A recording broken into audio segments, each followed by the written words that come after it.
Welcome to the National Wildlife Federation. I'm so excited that you're joining us at this amazingly important time for conservation. And first of all, just a huge congratulations for getting through our interview process. I know there's a lot of conversations, but we want to make sure that every person that we're bringing onto the Federation family is really going to be a great member of the team.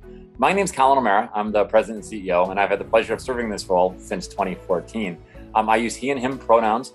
I am coming to you from the state of Delaware right now, where I'm on the ancestral lands of the Lenape people that are still fighting for recognition, centuries later from the federal government.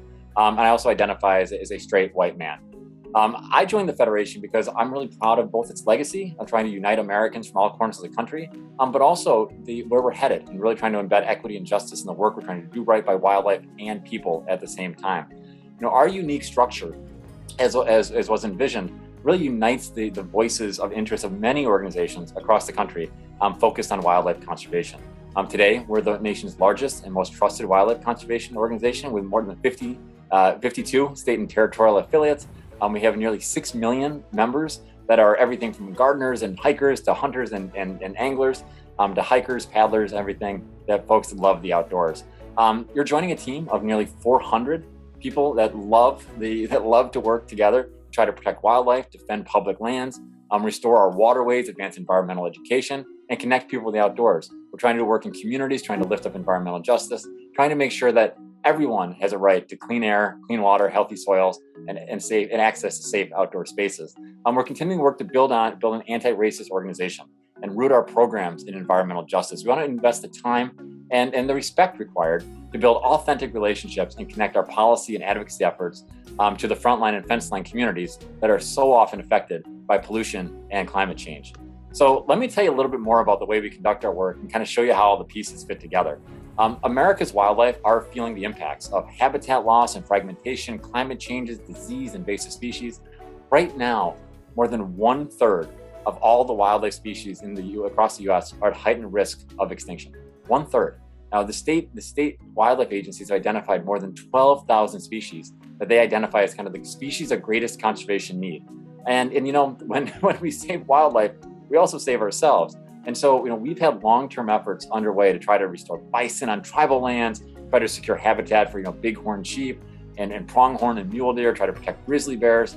But we're also doing work with pollinators, like trying to restore the monarch butterfly or native bee populations and kind of all the species in between.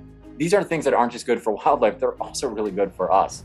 And so, our advocacy efforts can be seen in our relationships with landowners, with ranchers, with farmers, forest stewards, tribal leaders, really, in every level of government. I'm really trying to bring kind of good common sense progress for people and wildlife to every city hall and all the way up to the halls of Congress and the White House. Another big part of our work is related to connecting youth with nature. And it's really fundamental to who we are as a federation, because we really believe that you can't protect our environment and bring these benefits for wildlife people unless we're bringing the next generation along, because ultimately they'll be the ones inheriting all the challenges that we're unable to fix. And so through Ranger Rick magazine, and I was a Ranger Rick kid growing up, it's very much why I'm a conservationist I am today, and a variety of other programs like eco schools and schoolyard habitats, our education and engagement teams work to provide all people with equitable access to nature, scientifically based environmental education, and the history and principles of environmental justice. And you'll see a lot of this work that we do through roundtables and exciting gatherings, trying to bring the best voices from across the country to advocate for real meaningful change. For over 50 years, we've been there from kind of cradle to the gray, helping teachers, helping students, helping faith leaders to transform education action into really transform the next generation of environmental stewards. I hope you're as energized about this work as I am. I am thrilled that you are joining the National Wildlife Federation. You can tell I talk a little too quickly because I get so excited. But one of the best things about the Federation is the people, the colleagues that you'll be joining, the talents they have, the diverse lived experiences, the passions they bring are truly amazing. And I want you to be able to bring your authentic self to the organization. I want to make sure that you're given all the support you need for your physical health, your mental health, making sure that you can really just kind of be yourself and bring your great ideas and really dive in and start this great work. So thank you for choosing us. I know you have options of where you want to work. I'm really excited about the impact that you're going to have on this organization. It is a team effort, and it's a growing and thriving organization. You're joining us at an incredibly exciting time. And I know together we will unite all Americans to ensure that wildlife can thrive in our rapidly changing world. I can't wait to meet you in person, but thanks so much for joining us.